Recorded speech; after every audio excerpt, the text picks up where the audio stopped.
Boa noite a todos, com a paz do Senhor Jesus. Tava com saudade já. Teve meio sumida, né? Daí não acabou não dando tempo. Mas eu estou aqui para continuar a nossa grande obra, para continuar falando do livro de Neemias e para continuar trazendo a palavra de Deus dentro do nosso coração, né? Para que ela possa invadir o nosso ser e nos mostrar que possamos ser melhor quando cremos em Deus. Para quem não me conhece, meu nome é Francine, eu sou uma serva de Deus, eu estou fazendo um propósito e o meu propósito é ler o livro de Neemias. E eu estou lendo o livro de Neemias, todos os capítulos, e estou explicando dentro daquilo que eu entendo, daquilo que Deus me revela, me traz, né, com o conhecimento, com muito estudo, mas lembrando que como a gente trata da palavra de Deus, a gente tem que ter temor a ela, né? Não é sair falando, né, o que acha, o que tem que achar, né? Tudo tem que ter um fundamento também, né? Então, é, eu venho trazer aqui, se você não concordar com algo que eu disser, pode deixar no comentário que eu vou te responder. Se você gostar, deixa um joinha, vai acompanhando. Hoje eu vou fazer o capítulo 9 de Neemias. E lembrando que os outros vídeos tá do 1 ao 8 já gravado, então corre lá, dá uma olhadinha. São explicações bem legais, né? Não é nada cansativo. Eu tô tentando ser o mais breve possível, porque eu adoro falar, então se deixar eu vou ficar a noite inteira falando com você. Mas não. Então eu tô tentando ser o mais rápida possível, certo? Então eu vou fazer uma breve oração, a gente vai começar a ler o livro de Neemias e explicá-lo também dentro da palavra de Deus, certo? Vem comigo para a gente começar essa grande obra.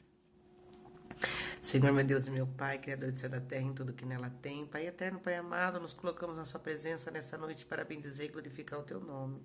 Ah, amado Senhor, que tudo vê e tudo sabes em cima dessa terra, nessa noite, Senhor, eu te peço sabedoria para que o Senhor possa estar usando a minha vida, Deus, para que eu possa estar levando a Sua mensagem cheia de amor, cheia de sinceridade, cheia de honestidade, cheia da Sua beleza, Senhor, para aquelas pessoas que precisam ouvir, que seja flecha no coração de alguém, que essa noite, Senhor, o Senhor possa começar uma grande obra, como Neemias começou e como o Senhor começou na minha, que eu possa ser instrumento na sua mão essa noite, que eu venha falar somente aquilo que o seu coração enviar, que use os meus lábios para ser boca sua na terra essa noite. É o que eu te peço em nome do Deus Pai, do Deus Filho, do Deus Espírito Santo. Amém, amém, amém. Bora começar uma grande obra, amados? Vamos lá. Hoje eu vou ler o livro de Neemias. Quem não tem uma Bíblia, pega ela, que é bem legal. Aqui eu já tenho a minha espada, linda e maravilhosa. Tem gente que fala que a Bíblia é chata, né? Porque ela é cansativa. Mas não é que ela é chata e nem cansativa, porque eu já tive esse pensamento. A Bíblia, ela só é um livro quando você quer que ela seja um livro, se ela ficar guardada. Quando você abre ela é ela é algo incrível. É o próprio Deus falando com você. Então, sinta esse Deus que eu estou falando, abrindo a sua Bíblia no dia de hoje comigo. Abra no livro de Neemias, o capítulo é o 9. Eu vou ler, é um capítulo grande, tá, meus amores? Ele vai do 1 ao 38, como o 7 também era bem grande, né? Então, para quem não conhece a história de Neemias, eu vou passar rapidão, tá?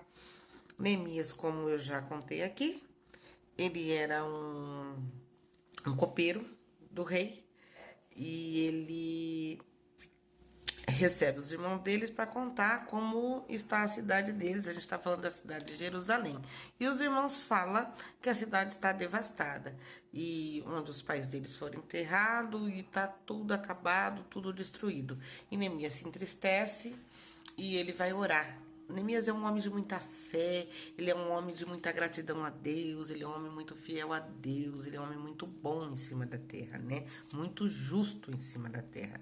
Então ele vai orar a Deus e Deus fala com ele, né? Para que ele vá lá e reconstrua aqueles muros, né? Aquela cidade novamente. E quando ele vai servir o rei, muito chateado, o rei percebe, né? Porque tinha já um carisma, porque todas as vezes que Neemias ia servir, eu entendo que Neemias era bem feliz, né? Porque quando a gente serve o vinho ele significa felicidade, né? É uma das diretrizes do vinho. E ele servindo o vinho chateado, a rainha e o rei olhou e falou: opa, Neemias não tá legal, o que tá acontecendo aí? E aí Neemias conta para ele e vai orar, volta, conta para ele, porque Deus fala com ele. E o rei abre assim as porteiras para Neemias. Ele escreve cartas para que onde ele passasse e já manda com ele exército, homens para que pudesse ajudá-lo nesse trajeto, nesse caminho. E Neemias vai lá, reúne esse povo e reconstrui todas as portas de dentro, as 7 portas de dentro dessa cidade de Jerusalém, que é aquele povo que era cativo na Babilônia, eles são libertados e volta para sua cidade. Muitos não voltam, mas muitos voltam e vai ali reconstruir esse templo. Então a gente está agora, a gente leu o livro anterior, que é o 8, que ele fala sobre Esdras, que entra nessa história para fazer todo dar continuidade a esse repertório. Esdras, que é um livro antes de Neemias, que é um outro ali também. É um outro profeta ali também, é um outro homem de Deus também, que tinha ali a maestria, ele tinha propriedade, né, de estar falando no nome de Deus. E ele leu ali o livro sagrado, imagine ele lá desenrolando os pergaminhos e lendo para aquele povo todo a palavra de Deus. E agora, no livro 9, a gente vai entrar o arrependimento do povo, porque o povo estava reunido lá e Esdras ali prega, fala, o povo fica meio entristecido. Neemias entra de novo na conversa e fala para eles: olha, povo, não fica triste não, porque a gente tem que comer o que beber, vamos celebrar. E todos ficam ali. E agora entra a parte que esse povo eles vão se arrepender. Então, bora lá comigo nessa grande obra. Tem um subtítulo, tá? O arrependimento do povo. E no dia 24 desse mês, ajuntaram-se os filhos de Israel com jejum e com sacos e traziam terra sobre si. E a descendência de Israel se apartou de todos os estrangeiros, puseram-se em pé e fizeram confissão pelos seus pecados e pelas iniquidades de seus pais. O povo vai erguer, porque hoje meu olho está terrível. E levantou-se do seu lugar, leram o livro da lei do Senhor, seu Deus, uma quarta parte do dia. E a outra quarta parte fizeram a confissão e adoraram ao Senhor, o seu Deus. Aqui eu fui até o versículo 3. Deixa eu já explicar esse versículo. Esse versículo, ele vai dizer aqui que o povo estava reunido ainda lá na porta das águas, onde Esdras estava ali lendo o livro, né? A Bíblia, vamos se dizer assim, colocar no dia de hoje. E esse povo, eles entraram num jejum. E com sacos, a gente entende que eles se vestiam com roupas de saco para dizer para Deus, como que é a palavra? Para a gente se colocar ali em reverência a Deus, né? Para a gente se colocar abaixo ali de Deus. Então eles se vestiram de roupas de saco e traziam terra sobre si. Então a gente entende que muitas das vezes a gente fala que tem que colocar a cara no pó, né, para sentir o Senhor. E aqui eles falam que traziam terra sobre si. Eles vêm trazendo ali toda a sujeira e que vai ser limpa ali, você entendeu? Então eles jejuam como um bom crente, né, irmão? A gente jejua para começar ali ter mais intimidade com Deus, né? Para que o Espírito Santo ele venha revelar para a gente. E ele, aqui no versículo 3, ele fala: levante-se ao seu lugar, levaram o livro da lei. Pode ver que eles sempre estão carregando, né, esse livro, essa Bíblia, né? E essa quarta parte que ele fala, a gente também entende que daí é subdividido, que é 3 horas. Então, são 3 horas de dia que eles oram, né? E a outra quarta parte, eles confessam para limpar essa sujeira, essa terra, essa sujeira. Então eles ficam ali confessando os seus pecados a Deus, né? Quando a gente precisa conversar com Deus, a primeira coisa que a gente faz é o quê? Confessa os pecados, né? A gente fala: Senhor, eu pequei por isso, por aquilo, e começa ali a orar e colocar os pecados da gente. Então é aqui, é o que o povo fazia. Bora lá pro versículo 4. E Jesua, Bani, Cadinel, Sebanias, Buni, Serebias, Bani e Kenani se puseram em pé, e no lugar do alto dos levitas clamaram alta voz ao Senhor, o seu Deus. E os levitas Jeua, Cadmel, Bani, Hassanéias, Serebias, Odinias, Sebanias, Petaías, disseram: levantai-vos e bendizei ao Senhor, o vosso Deus, de eternidade em eternidade. E então disseram: seja bendito e teu glorioso nome, que está exaltado sobre toda a bênção e o louvor. Glórias a Deus. Tu só és Senhor, tu fizeste o céu e o céu dos céus, e todo o seu exército, a terra e tudo que nela há, os mares e tudo quanto nela há. Tu os guardas com vida, e todos os exércitos dos céus te adoram. Tu és o Senhor, o Deus que elegeste a Abraão e tirastes de Ur dos caldeus e lhe puseste por nome de Abraão.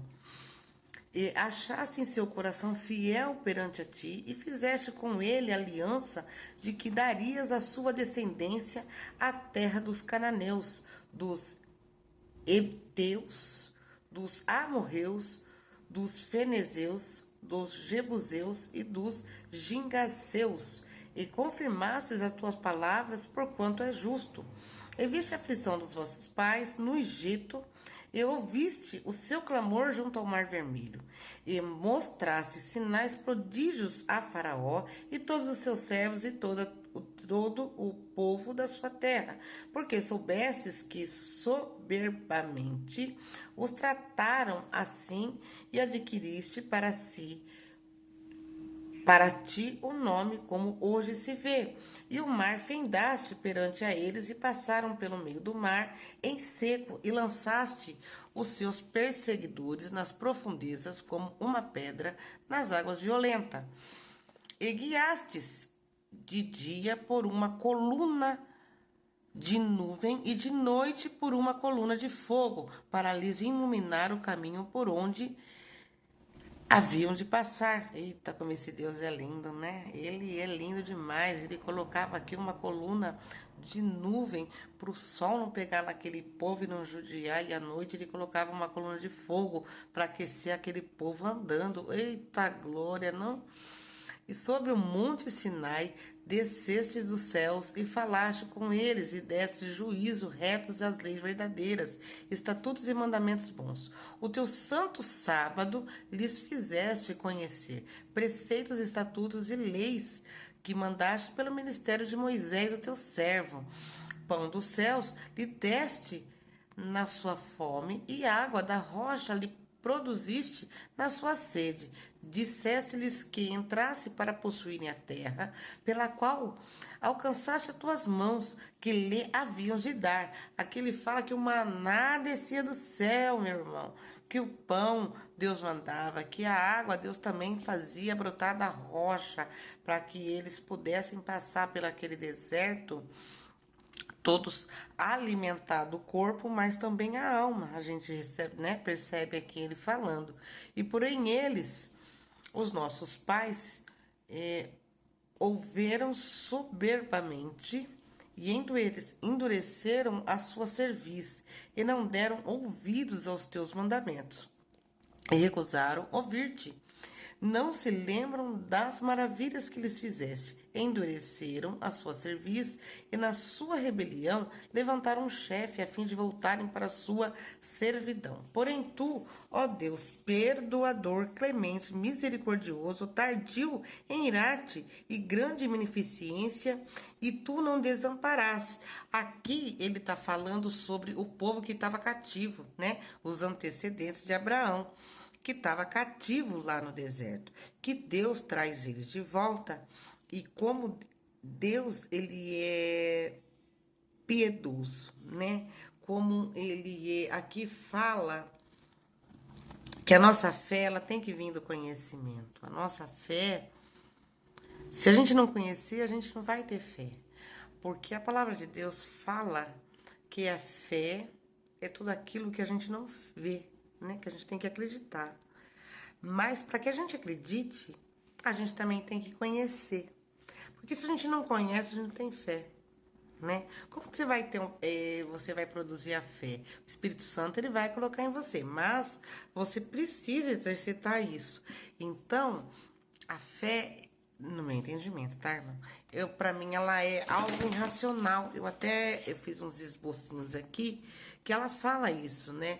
Que quando a gente conhece aquilo que estamos pregando, que estamos falando, que estamos estudando, a gente tem essa fé mais firme, mais ali, né? Mais para que a gente possa avançar naquilo que queremos, né? E nesses versículos, no capítulo 9 de Neemias, ele fala muito sobre isso, sobre esse arrependimento, que o povo, ele vem e confessa os pecados aqui, né? Pode ver que eles ficam lá 3 horas orando, 3 horas pedindo ali, se confessando, né?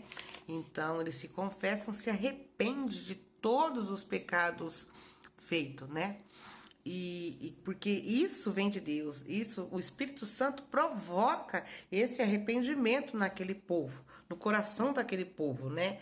E quando a gente se arrepende de verdade daquilo que fez, primeiro a gente não lembra mais, que vai para o mar do esquecimento. E depois, até porque Deus conhece o nosso coração, né? Então, quando a gente se arrepende de verdade do pecado, é a hora da gente começar uma nova vida com Deus. E aí é a hora que tudo começa a clarear, que os caminhos começam a aparecer, né, pra gente. E é isso que aconteceu com aquele povo ali, né? Eu fui aqui até o capítulo, eu acho que eu li o 15, não, minto. Eu vou ler aqui, ó. O 17, recusaram ouvir-te, não se lembraram das suas maravilhas que fizeste endurecesse a sua cerviz e a sua rebelião. E levantaram um chefe a fim de perguntar a seu serviço, porém tu, ó Deus, o perdoador. E ele fala aqui que Deus é aquele Deus que perdoa, né? Que ele é clemente, que clama, e a sua misericórdia. E ele acaba sendo, olha como esse Deus é lindo, né? Ele é tardio em irar-se, né? Ele ali ainda fica esperando para não se irar. Você vê, né, irmão? A gente, quando tem raiva de alguém, a gente até dá uma escondida e fala assim. Deixa eu só marcar aqui. A gente fala assim: não, já perdoei. Não, tá perdoado. Mas por dentro tá ali, remoendo aquela coisa. E A oportunidade que você tiver, você vai se vingar. Você vai se vingar. Então, aqui ele fala que Deus é tardio em irar-se. Você imagina se tudo que a gente fizesse de errado, Deus se irasse na hora e falasse, é agora. Nem vivo a gente estaria. Nem vivo a gente estaria. Mas a misericórdia de Deus é tão grande pela minha vida e pela tua, que ele é tardio em ver, em se irritar com a gente, né? O amor dele pela nossa vida é tão profunda que ele acaba mandando a graça, a misericórdia dele para que possa vir nos acompanhar e ele não desampara. Deus, ele não deixa ninguém, porque ele não deixou ninguém naquele deserto. Ele levou todo o povo e ele podia, porque aquele povo murmurava o tempo inteiro, aquele povo reclamava de tudo, reclamava do maná que descia do céu, reclamava daquela água, reclamava. Eu imagino aquele povo andando de noite nas colunas de fogo e reclamando que aquilo estava muito quente. Eu imagino aquele povo reclamando que passava ali aquele sol de 40 graus queimando na muleira, reclamando. E Deus estava ali e falou: não vou desamparar. Vai, filho, para, se arrepende, porque eu tô aqui com a minha mão sobre você, né? Então eu acho que é isso. Eu vou continuar aqui e vamos ver o que a gente, né, consegue extrair mais desse livro, né? Além da misericórdia dele. O versículo 18 fala assim: ainda mesmo quando eles fizeram para si um bezerro na fundição e disseram: este é teu Deus, e tirou do Egito, e cometeram grandes blasfêmias. Olha que maluquice, né? O povo ali catou, fez um bezerro, né? Fez uma imagem ali, falou: agora esse aqui é meu Deus. E aquele Deus que estava lá no deserto com eles há 40 anos sustentando, não valeu mais de nada para eles ali. Então, pra você ver como Deus ainda continua fazendo pela vida desse povo, mesmo eles blasfemando, mesmo eles falando. Todavia, tu, pela multidão das tuas misericórdias, não nos deixasses no deserto. É o que eu acabei de falar. Que a misericórdia dele era tão grande que ele não deixou no deserto. E a coluna de nuvem nunca se apartou deles de dia para guiar pelo caminho. E nem a coluna de fogo à noite para iluminar o caminho por onde haviam de ir. Que é o que a gente já conversou. E desde o teu bom espírito para ensinar o teu maná, não retirasse da sua boca a água, lhes deste na sua sede, de tal modo que sustentaste 40 anos no deserto, nada lhe faltou, e as suas roupas se envelheceram, seus pés não se incharam. Olha, esse Deus é maravilhoso mesmo, né? Imagina naquele dia ruim, que você levantou ruim, que tudo que você vai fazer dá errado. E aí você já começa: mas por quê? Por quê? Por quê? E xinga, xinga. Se você esquece que é crente, né? Já quer ainda meter um palavrão no meio do caminho, se você não é crente. E não é por ser crente, não, porque palavrão é bem feio, viu? Eu não gosto, não falo e não gosto. E você imagina que o povo tava igual.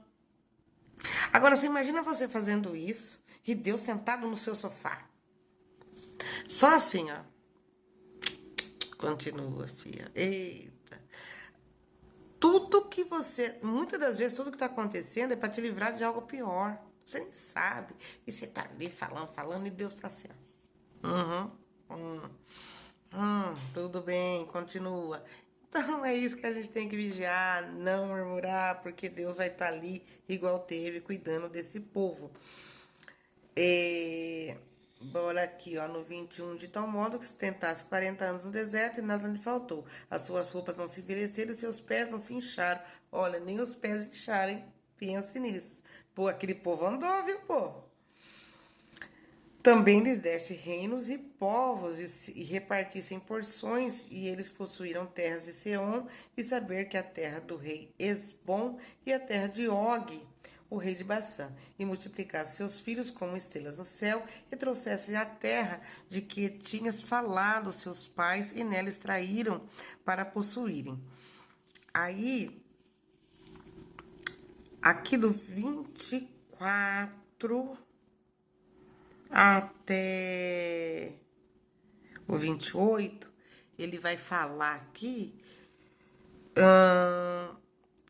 da bondade de Deus, que ele vem aqui, ele tira todo esse povo que 40 anos estava no deserto e começa a falar com o povo para que se arrependa. E ele vem falar sobre essa bondade, essa misericórdia. O que a gente tira desse livro de Neemias? Vamos fazer uma análise rápida. O amor de Deus para com as nossas vidas.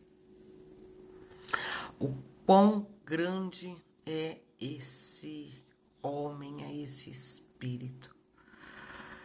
O quão maravilhoso é ele para mim e para você.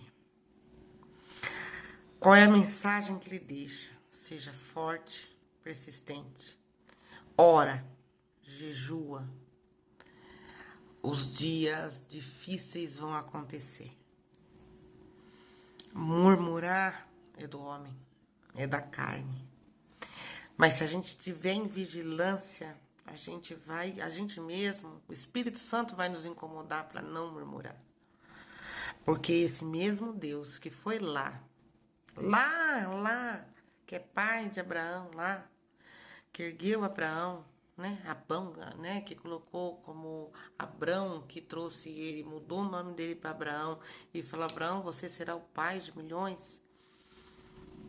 Ele é o Deus de Isaac, de Jacó. Ele é meu Deus, ele é o teu. Ele não envelheceu. E o que ele quer de nós não é que a gente fique. Lógico, se você tiver um ego legal, melhor você se humilhar. Mas como esse povo, não é nem se humilhar, porque aqui ele fala que o povo se humilhou. Mas ele quer que a gente faça um bezerro. Ele quer que a gente seja só temente a ele. Que a gente seja temente, que a gente creia de fé, porque ele já entrou na minha vida e na sua. Ele já entrou com promessa, com propósito. Ele já está trazendo o maná do céu. Ele já está trazendo a água do ribeiro. Ele já está colocando a coluna de fogo. Ele já está erguendo nuvens para mim e para você. Tenha paciência em esperar, porque se a gente não espera, a gente fica igual esse povo, rodeando dentro daquele deserto. A diferença é que Deus, a misericórdia dele, perdão, não deixava nem o pé daquele povo inchar. E a nossa fé, às vezes, ela é tão pequena que você olha e fala: meu Deus, olha como eu tô inchada. Olha o pé. De fato, às vezes até tá. Mas aqui o coração vai estar inchado, porque ele tá faltando essa semente.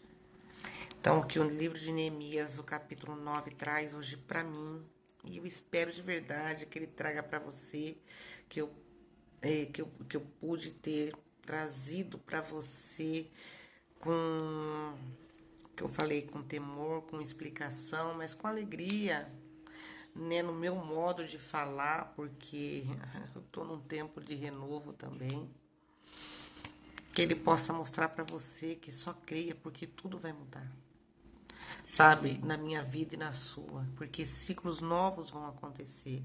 A gente se aproxima de novo para o final do mês de novembro, que o mês de dezembro ele venha recheado de ciclos novos, sabe, de novos testemunhos, de novos renovos, de novas obras, de novas conquistas, sabe?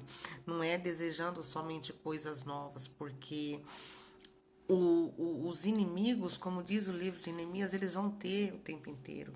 Mas a gente não pode dar atenção nesses espias. A gente tem que caminhar para que a gente possa receber essa bênção. E só vamos receber, irmão, se a gente tiver fé e acreditar, porque se a gente ficar murmurando no deserto, a gente vai para a fila de novo. A bênção não vai acontecer. Sabe? Então, assim, seja forte, seja corajoso, não desanima, foca, vai, vai, você não tem nada a perder, vai. Jesus já pegou na sua mão, vai. É o que eu tenho para te dizer essa noite. Eu vou fazer uma breve oração e espero que você tenha recebido essa palavra. Toma posse dessa nova obra, desse novo ciclo, em nome do Senhor Jesus. Senhor Deus querido e amado Pai, obrigada por essa palavra. Obrigada, Senhor, porque essa noite o Senhor nos trouxe mais um pouquinho da sua sabedoria, do seu conhecimento.